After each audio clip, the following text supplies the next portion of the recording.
Innalillahi wa inna ilaihi roji'un. Kabar duka Sekretaris Dewan Pimpinan Cabang DPD Partai Gerindra Kota Banda Aceh, Mahidin Ali, meninggal dunia.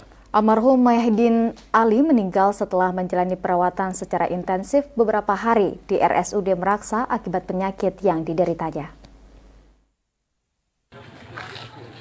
Kabar duka datang dari Sekretaris Dewan Pimpinan Cabang DPC Partai Gerindra Kota Banda Aceh, Mahidin Ali, meninggal dunia pagi tadi pada pukul 7:30 waktu Indonesia Barat di Rumah Sakit Umum Daerah RSUD Meraksa, Kota Banda Aceh.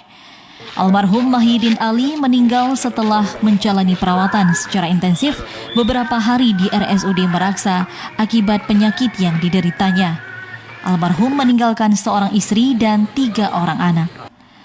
Almarhum Mahidin Ali merupakan Sekretaris Partai Gerindra Kota Banda Aceh yang dikenal sebagai sosok orang yang baik.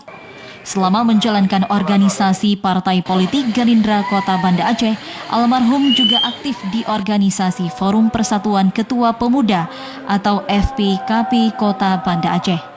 Jenazah dimakamkan di tempat pemakaman umum TPU Gampong Lampaseh, Kecamatan Kutaraja, Banda Aceh. Vina Amelia, TVRI Aceh melaporkan.